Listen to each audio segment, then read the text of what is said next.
23h39, 6 octobre 2008. L'observatoire de Catalina en Arizona note un événement inédit.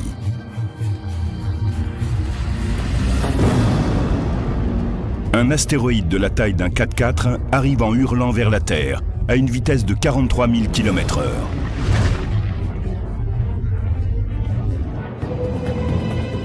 La communauté scientifique internationale est en alerte. Cet astéroïde va-t-il entrer en collision avec la Terre? Cet objet avait ceci de particulier qu'il risquait de toucher la Terre. Au cours des 21 heures qui ont suivi, on a effectué 400 observations pour essayer de calculer précisément son orbite. Au Jet Propulsion Laboratory de la NASA, Steve Chesley reçoit un appel d'urgence. Il est impératif de savoir quand et où cette roche va toucher le sol. Ils m'ont envoyé les données. Je me suis précipité à mon bureau avec une certaine excitation et j'ai passé les heures suivantes à tenter de résoudre le problème et à aligner des chiffres. J'en suis arrivé à la conclusion qu'il y avait 1% de chance pour qu'il se produise un impact. Selon les calculs de Chesley, la collision devait se produire dans moins de 13 heures, vers 5h45 en Afrique de l'Est. La cible, le désert nubien qui s'étend au nord du Soudan. Jamais nous n'avions imaginé découvrir avant l'impact un astéroïde prêt à percuter la Terre. Là, nous avions le temps de réagir et de prévoir le point d'impact. C'était extraordinaire. On n'avait encore jamais vu ça. Le compte à rebours est lancé. Le temps est insuffisant pour arrêter cette course folle. On avertit par email ceux qui sont au sol aussi bien que dans les airs. 5h45. C'est l'instant fatal. Un pilote de ligne commerciale survole le Soudan. Il voit une boule de feu entrer dans l'atmosphère de la Terre et exploser avec une énergie équivalente à des milliers de tonnes de TNT.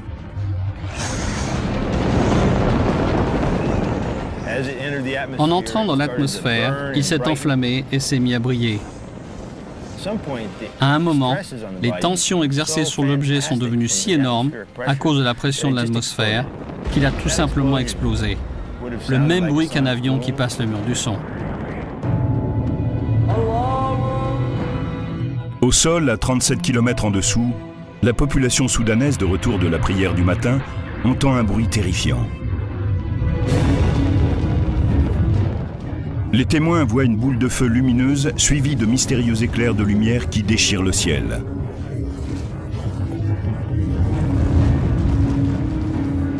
Les spécialistes avaient espéré que l'astéroïde ne soit pas assez lourd pour traverser entièrement l'atmosphère terrestre et créer une catastrophe au sol. Des satellites pistent cette violente explosion, mais rien n'indique qu'il reste des fragments. Des gens ont peut-être été effrayés par un tel impact, mais le risque de blessure est vraiment très faible en présence d'un objet si petit. Et Steve avait raison. Aucune blessure ou dégâts liés à la chute de débris n'a été signalée dans la région. La Terre a échappé au désastre parce que la région était très reculée et que l'impacteur était bien petit. Mais l'histoire ne s'arrête pas là.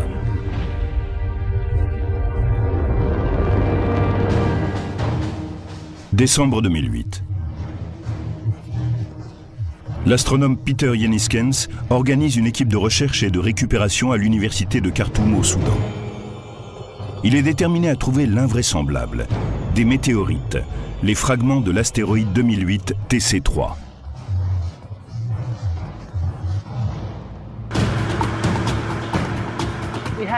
Nous avons affrété un autobus avec des étudiants impatients de commencer les recherches.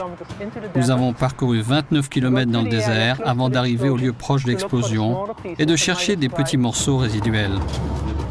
Le seul guide des chasseurs de météorites est une carte du désert nubien sur laquelle on a tracé le trajet qu'a dû parcourir l'astéroïde. Ils se sont servis de la trajectoire que j'avais calculée et de la piste que j'avais tracée sur la carte du désert pour les guider dans leurs recherches. On s'est mis en ligne à intervalles de 20 à 30 mètres et on a commencé à avancer ensemble dans le désert, à la recherche de choses noires. Mais localiser de petites pierres ressemblant à des morceaux de charbon dans un désert rocheux, c'est un peu comme chercher une aiguille dans une botte de foin. Le soleil se couche sur la première journée et l'équipe est sur le point de repartir les mains vides quand un étudiant arrive avec une pierre qui éveille les soupçons. Un étudiant, Mohamed Al-Amin, avait une petite pierre dans la main. C'était de toute évidence une météorite. Sa croûte de fusion était d'un noir magnifique. Cela ne faisait aucun doute. C'était une météorite. Tout le monde a commencé à crier, à chanter et à agiter les bras. Il découvre 280 échantillons de météorites d'un poids total de 11 livres. Pour des spécialistes des planètes, c'est comme découvrir une véritable mine d'or. Voici une des météorites qui a été récupérée. Elle n'était pas plus grande que cela. Nous pensons qu'un certain nombre d'entre elles sont tombées très rapidement après l'explosion. Et cela a provoqué leur éclatement alors qu'elles étaient encore dans les airs. 2008 TC3 est le premier astéroïde récupéré au sol après avoir été formellement repéré dans l'espace. Les spécialistes parlent de lui comme du premier échantillon d'astéroïdes revenu de mission. C'est la première fois que nous détections un objet dans l'espace, que nous prévoyions qu'il allait toucher la Terre, que nous observions son parcours et que nous le voyions frapper notre planète. Nous en avons même récupéré des morceaux. C'est remarquable.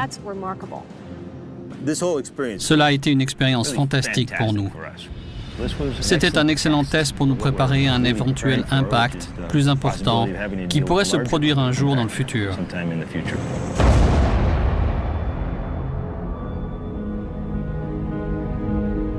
La Terre n'aura peut-être pas autant de chance la prochaine fois.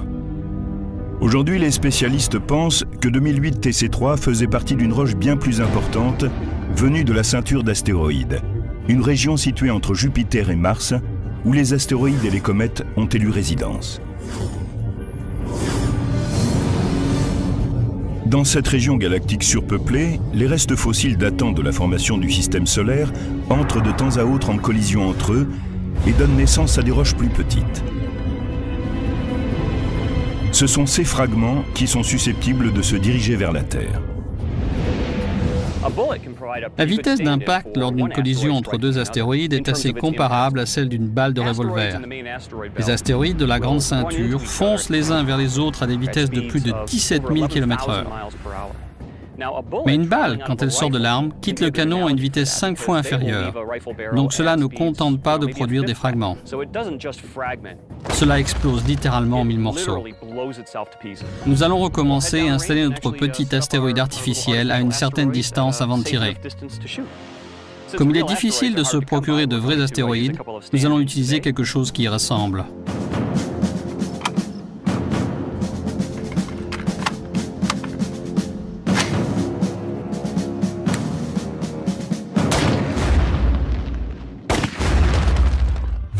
Ces impacts de balles sont comparables aux collisions de la ceinture d'astéroïdes. Voyons les résultats. Ils sont assez proches de ceux d'un impact d'astéroïde. On a quelques gros morceaux, quelques morceaux de taille moyenne, mais la nature sait particulièrement bien fabriquer une foule de petits débris. Les petits fragments d'1 kilomètre de diamètre sont aujourd'hui des astéroïdes proches de la Terre, appelés NEA. Ils ont fait leur chemin depuis la grande ceinture d'astéroïdes, et en entrant dans le système solaire intérieur, ils passent à côté de notre planète et parfois entrent en collision avec elle. Ces objets proches de la Terre, ou NEA, ont transformé notre environnement spatial en une zone dangereuse. La vitesse à laquelle ces objets filent dans le système solaire intérieur les rapproche d'un groupe de véhicules conduits par des chauffards sur une autoroute. Les véhicules se déplacent à grande vitesse. Quand ils croisent de petites routes sans regarder, ils entrent en collision. Ils se percutent à grande vitesse. C'est un peu comme les objets qui suivent des orbites différentes autour du Soleil. À intervalles de plusieurs siècles, la Terre est frappée par des roches de la taille d'un stade de football, qui peuvent détruire des villes entières. Mais tous les 500 000 ans, nous sommes percutés par des roches de la taille de montagne, qui, elles, peuvent déclencher des désastres globaux.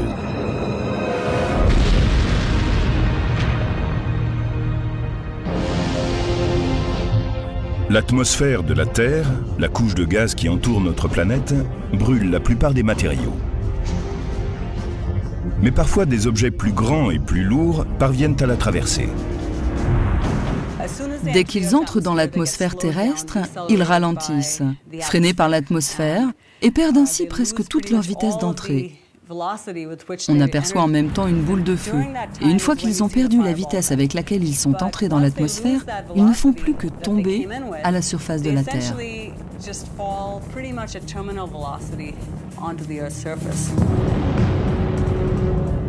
Quand les astéroïdes atteignent l'atmosphère terrestre, ils deviennent des météores, des boules de feu lumineuses dans le ciel. S'ils atteignent le sol, on les appelle des météorites. Rien qu'au siècle dernier, les météorites ont frappé des maisons, des véhicules et même des personnes. En 1954, une météorite de 4 kg a traversé le toit d'une maison en Alabama et a frappé une femme à la hanche. Elle a été gravement blessée. En octobre 1992, des vidéastes amateurs ont filmé une boule de feu qui traversait le ciel au-dessus de plusieurs États de la côte atlantique. La météorite de 14 kg s'est écrasée à l'arrière d'une voiture dans l'État de New York. En novembre 2008, une caméra de surveillance de la police a enregistré l'explosion d'une météorite au-dessus d'Alberta, au Canada. On avait les enregistrements vidéo qui prouvaient que ces objets tombaient vraiment du ciel. Ce qui est encore plus étonnant, c'est la preuve matérielle d'impact beaucoup plus important. Ceux qui ont provoqué des catastrophes générales dans le passé et dont les répliques pourraient déclencher une apocalypse cosmique dans le futur.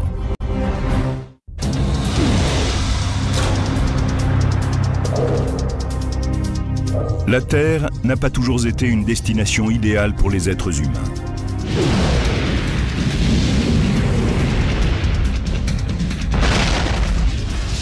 À ses débuts, il y a 3,8 milliards d'années, la troisième planète venue du Soleil était un terrain de cataclysme cosmique.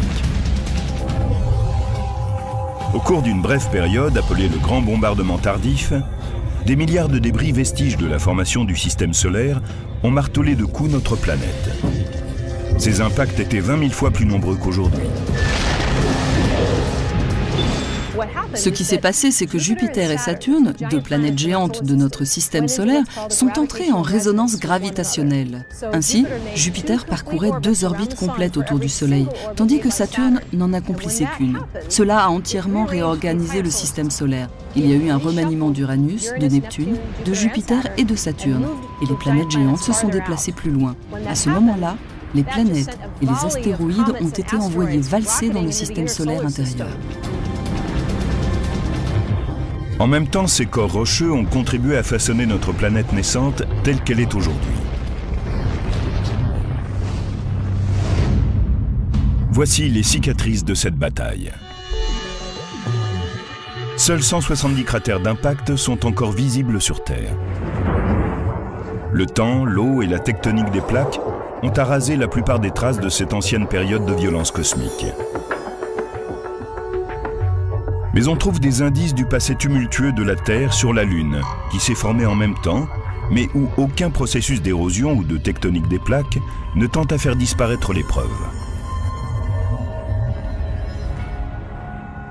La Terre a été bombardée de la même façon que la Lune.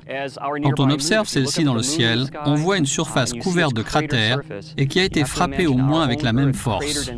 En fait, comme nous sommes une cible plus large, nous l'avons été encore plus.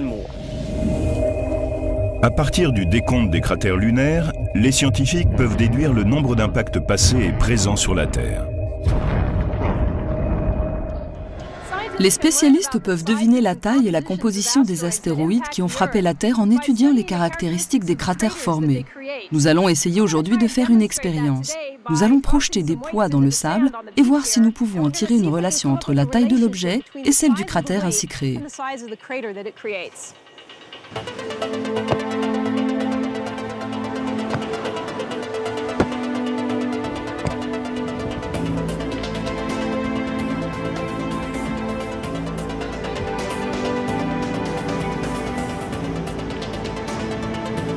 En me basant sur les mesures que j'ai prises, je calcule que cette plage a été frappée par 3 roches de 125 cm de diamètre, 5 de 15 cm de diamètre et 11 de 5 cm. Cette technique qui permet de mesurer la taille et la fréquence des cratères sur cette plage est très proche de celle qu'utilisent les spécialistes pour comprendre la fréquence des impacts qui ont eu lieu sur Terre.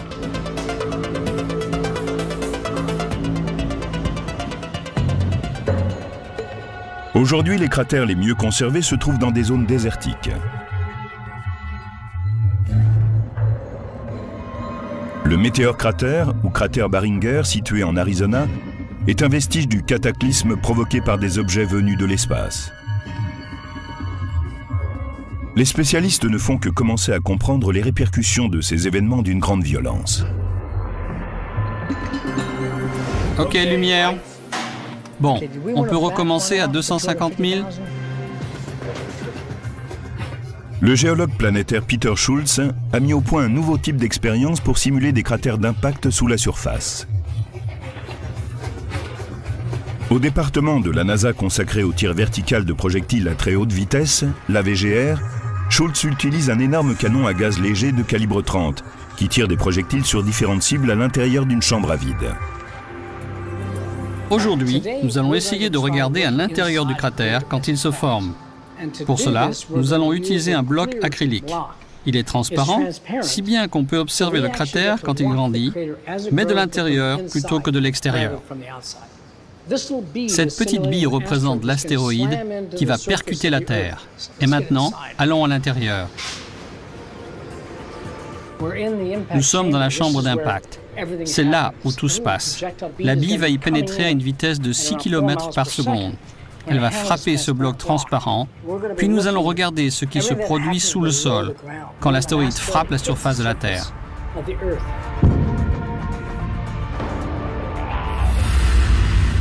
À l'extérieur de la chambre, des caméras à haute vitesse vont enregistrer l'impact sous différents angles.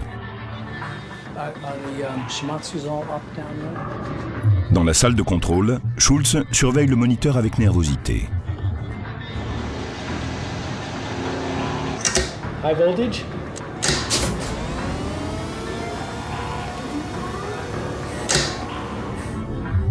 Le canon vertical lance le projectile, la bille de verre, en direction du bloc acrylique. Parfait. Ok. C'est absolument génial. L'expérience est une réussite totale. Ici, nous avons l'impact. Et maintenant, on voit ce panache de vapeur. C'est vraiment du gaz brûlant. Il est à peu près la température qui règne à proximité de la surface du Soleil. En s'éloignant, il refroidit et maintenant on commence à voir le cratère se former avec le matériau éjecté. Maintenant, on voit le cratère commencer à se former de l'intérieur. C'est extraordinaire. Je vais voir ce qui s'est passé là-bas.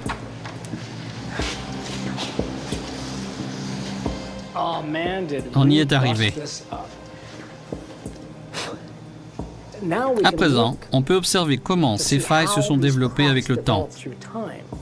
S'il s'agissait d'un impact important, elles s'agrandiraient et le cratère entier pourrait s'effondrer à l'intérieur et disparaître.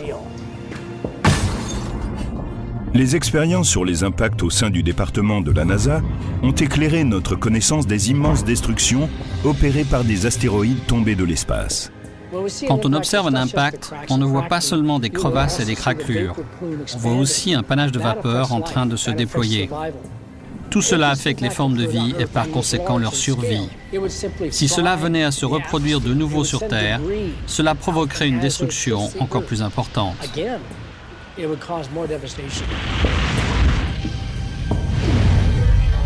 Les spécialistes ont découvert que des impacts d'objets venus de l'espace avaient déjà affecté l'évolution de la vie sur Terre.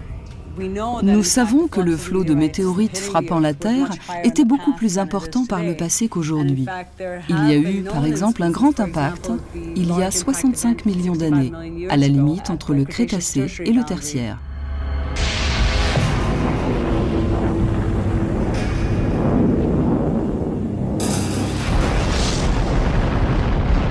Il y a 65 millions d'années, un astéroïde de la taille de l'Everest a percuté la péninsule du Yucatan au Mexique avec l'énergie d'une bombe de 100 millions de mégatonnes.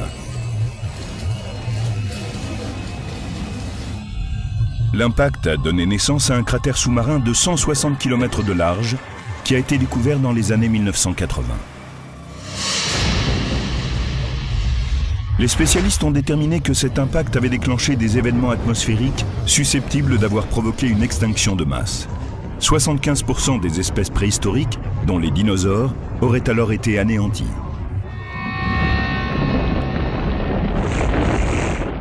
Quantité de causes ont pu conduire à ces extinctions. Par exemple, le réchauffement de l'atmosphère par les débris et les éjections peut avoir généré de monstrueux incendies, ou l'empoisonnement de l'atmosphère par des gaz émis par l'astéroïde atomisé. Ce fut le plus grand désastre écologique qu'on puisse imaginer. Mais était-ce la dernière fois qu'un astéroïde déclenchait une extinction de masse? Une nouvelle théorie controversée suggère qu'une roche spatiale est responsable de la disparition des grands mammifères de l'ère glaciaire.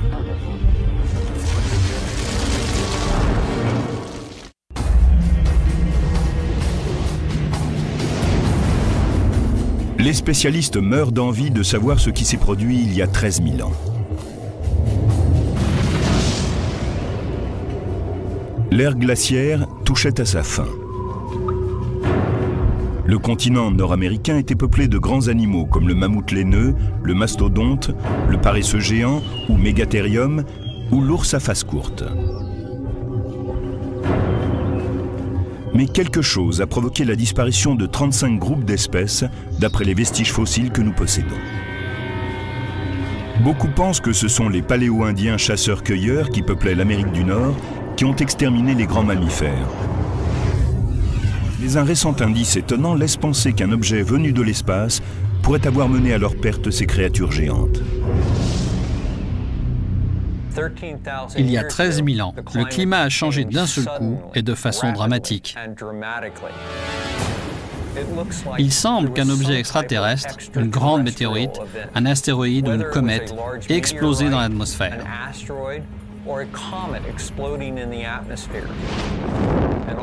Et subitement, la planète a été ramenée dans une brève ère glaciaire. L'Amérique du Nord a vécu un bref retour aux conditions de l'ère glaciaire. Pourrait-il y avoir une relation entre cette vague de froid et la disparition des grands mammifères?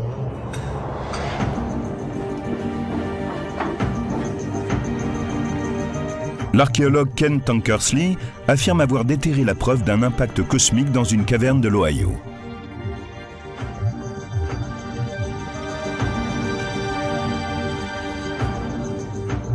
C'est l'un des 12 sites connus datés précisément de l'époque de l'extinction des mammifères, à la fin du Pléistocène, dernière ère glaciaire. Dans cette caverne, Tankersley et son équipe ont découvert les restes calcinés de plus de 60 espèces de plantes et d'animaux de cette période et des instruments de chasse de la culture paléo-indienne.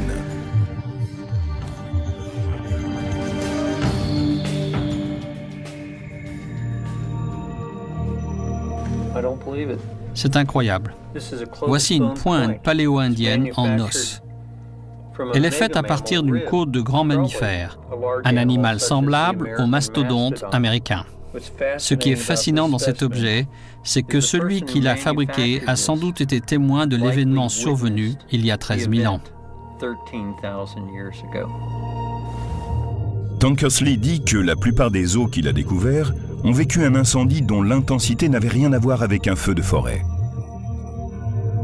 Pour lui, il doit s'agir d'une explosion colossale, comme celle d'un impact terrestre.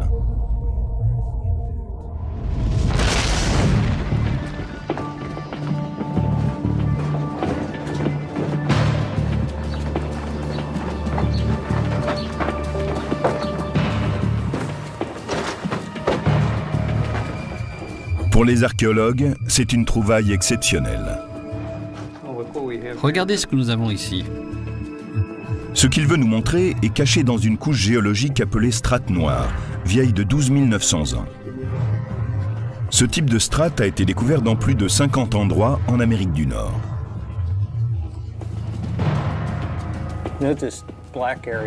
Je peux creuser à travers cette strate et dégager certaines zones plus sombres.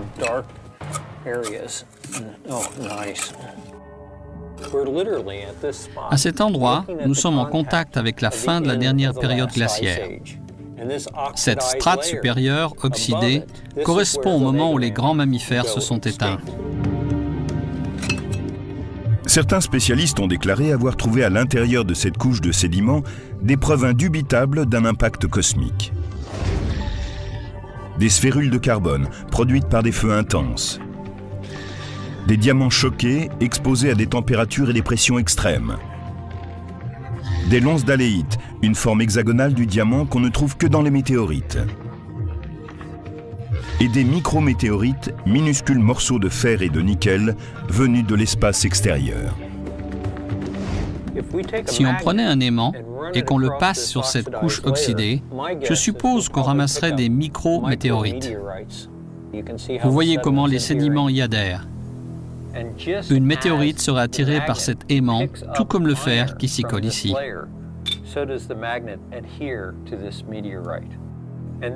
Cela laisse entendre que nous avons dans cette strate une forte concentration de micrométéorites et une absence totale aux étages supérieurs et inférieurs.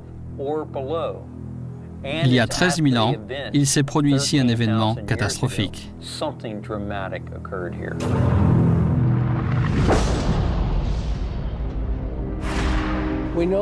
Nous savons que juste avant que ne se forme la strate noire, toute l'Amérique du Nord était couverte d'une fine couche de poussière et de particules. Cela indique qu'il s'était produit quelque chose juste avant ce changement climatique. De quoi s'agit-il? Nous ne le savons pas exactement. Tout ce que nous savons, c'est qu'il est arrivé quelque chose. On n'a trouvé aucun cratère pour dater exactement l'événement. Mais une roche spatiale n'a pas besoin d'atteindre le sol pour provoquer un désastre massif.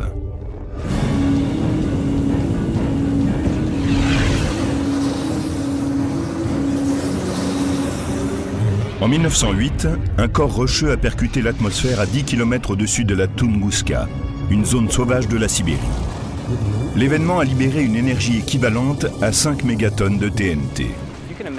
Vous pouvez imaginer ce qu'on ressent quand on fait un plat en se lançant d'un plongeoir en hauteur. Eh bien, un petit astéroïde éprouve une sensation similaire lorsqu'il est freiné subitement par la densité de la basse atmosphère.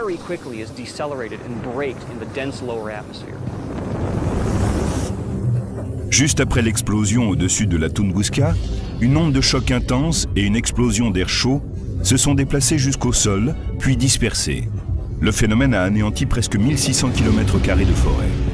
Selon certains spécialistes, un scénario similaire pourrait être à l'origine de l'extinction des grands mammifères d'Amérique du Nord.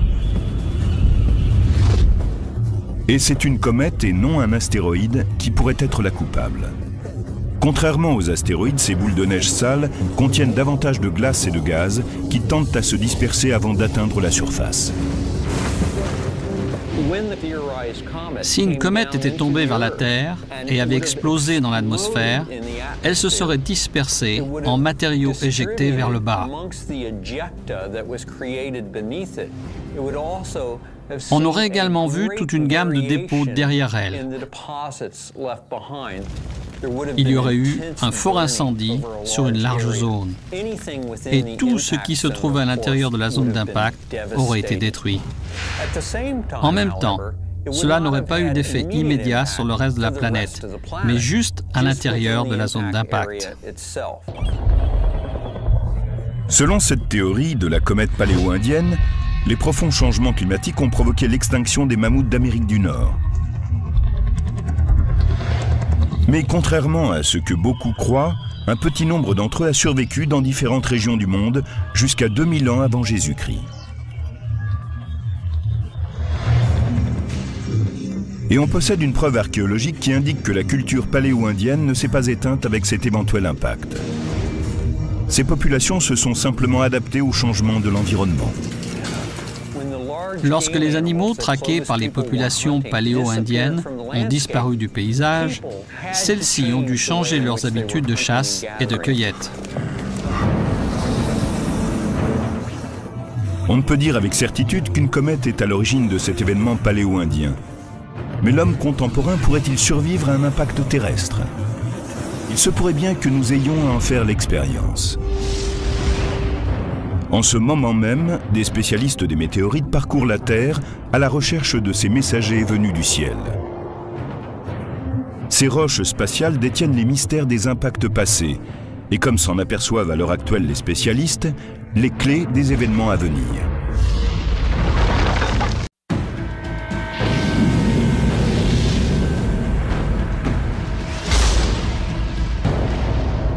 Extinction de masse. Cratères de plusieurs kilomètres de diamètre. Paysages ravagés.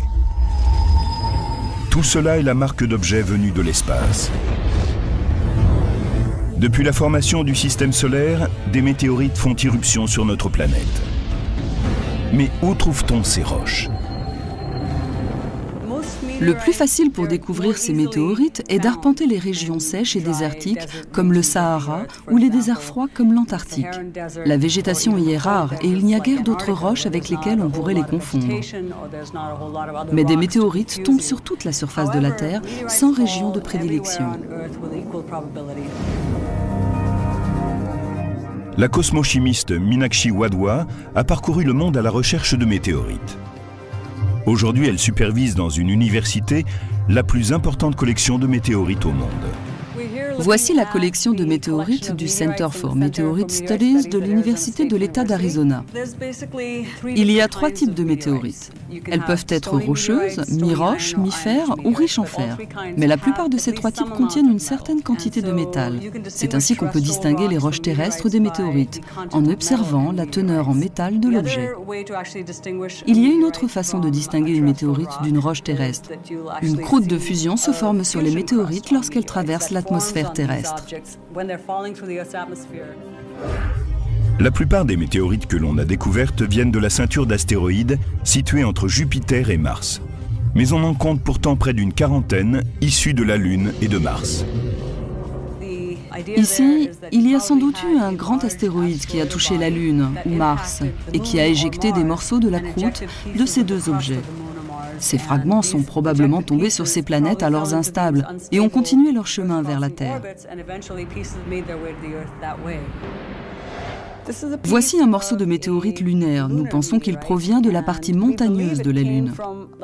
Nous savons qu'il s'agit d'une météorite lunaire parce que nous pouvons la comparer avec des échantillons prélevés par les missions Apollo à la fin des années 1960 et au début des années 1970. Les météorites sont de précieux sujets de recherche. Ils ont détruit à plusieurs reprises des formes de vie, mais ils ont peut-être aussi fourni les éléments chimiques nécessaires à la vie sur Terre.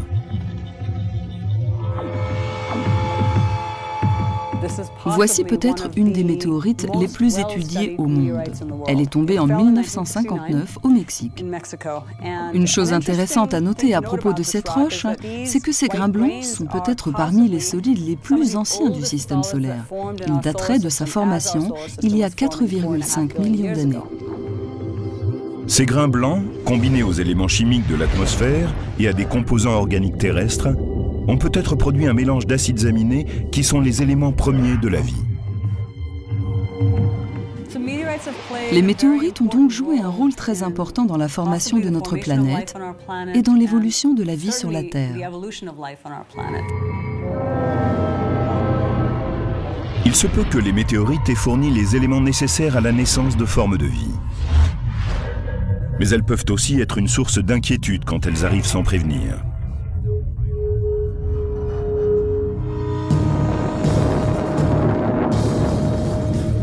« 9 septembre 2007.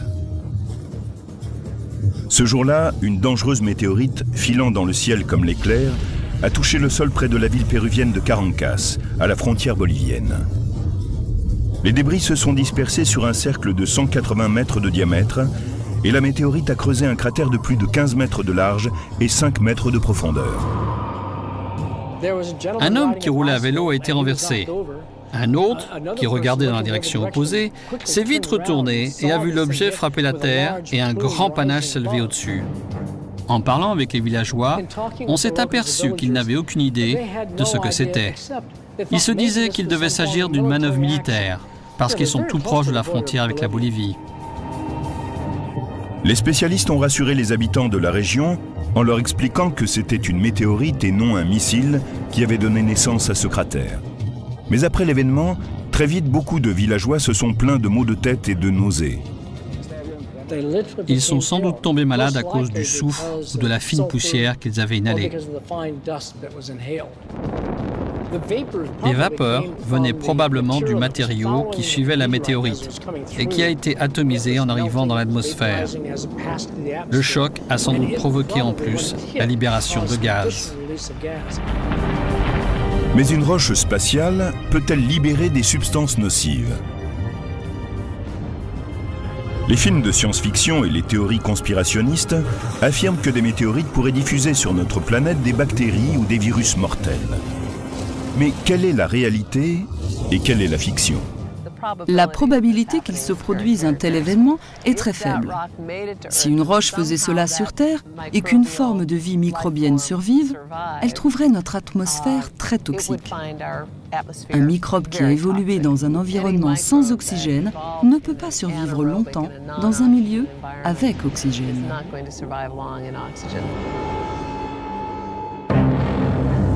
La probabilité que la météorite péruvienne ait déclenché une guerre microbienne est écartée.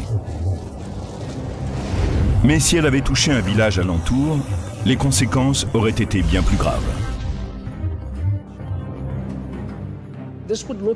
Cela aurait eu le même effet que si quelqu'un avait planté des bombes le long de la route.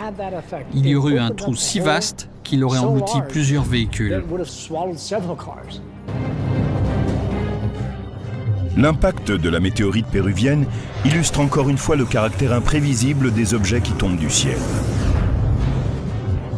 Mais les roches spatiales ne sont pas les seuls objets susceptibles de causer des dommages corporels. Plus de 200 objets de poids frappent chaque année notre planète. Et ils ne sont pas d'origine extraterrestre.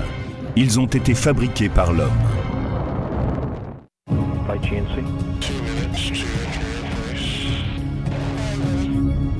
1er février 2003. La navette spatiale Columbia est sur le point d'achever sa mission dans l'espace quand la catastrophe se produit.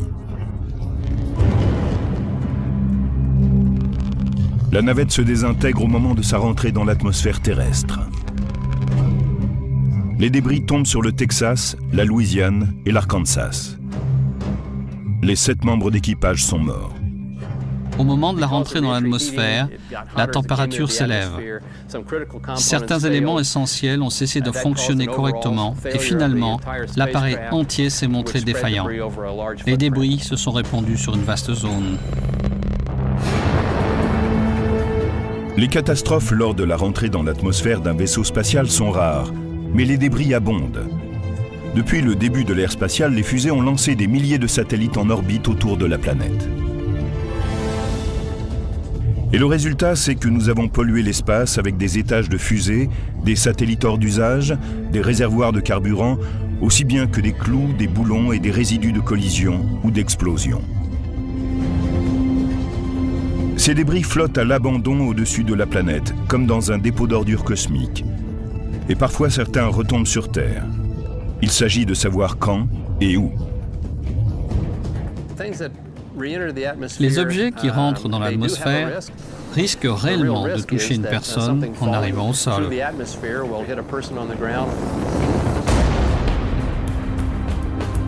5400 tonnes de débris spatiaux se sont déjà écrasées sur Terre. En 1979, Skylab, la première station spatiale, s'est désintégrée au-dessus de l'océan Indien et ces débris se sont dispersés jusqu'en Australie. En 1997, un morceau de métal fumant de la taille d'un DVD est tombé du ciel et a frôlé l'épaule d'une femme dans l'Oklahoma.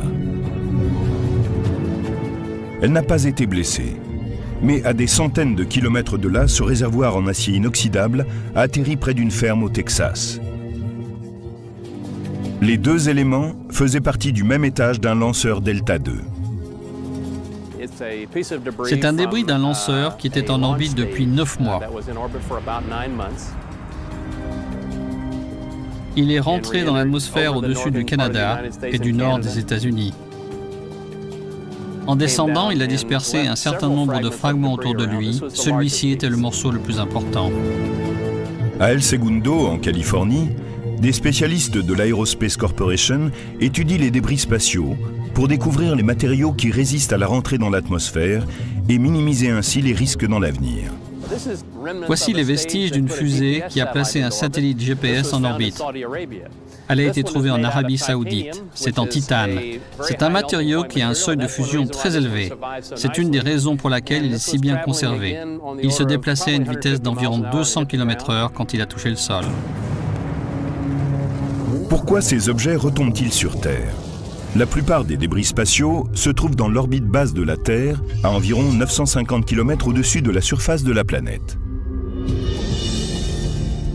Les objets peuvent rester 10 à 100 ans dans l'espace, puisque l'air n'oppose pas de résistance.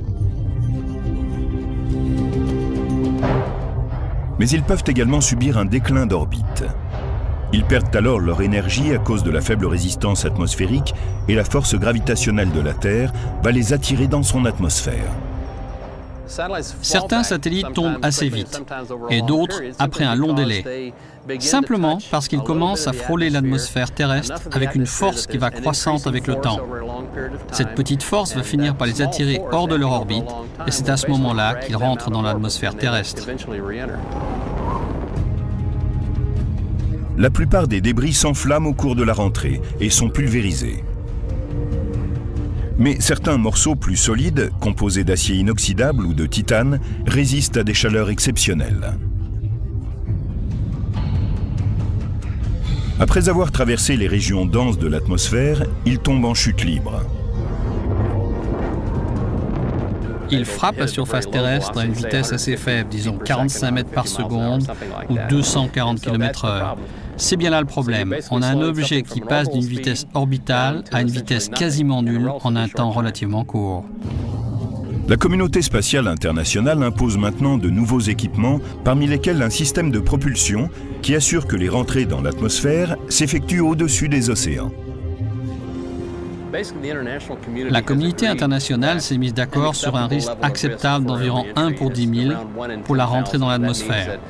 Cela signifie que si on effectue 10 000 rentrées, il y a toutes les chances pour qu'on ait touché quelqu'un sur la planète.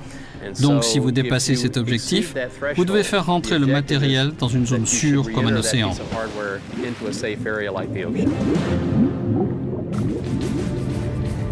Mais ces nouvelles directives ne changent rien aux milliers de débris qui sont déjà dans l'espace. Malheureusement, beaucoup d'objets spatiaux ont été conçus avant ces nouvelles instructions. Et ils continuent à descendre lentement. Il faudra un moment avant que ces mesures prennent entièrement effet. Ce n'est pas de la science-fiction. Des objets fabriqués de la main de l'homme continuent à tomber sur la Terre. Les spécialistes doivent scruter le ciel en permanence pour découvrir les objets susceptibles de détruire une région, ou pire, l'humanité entière.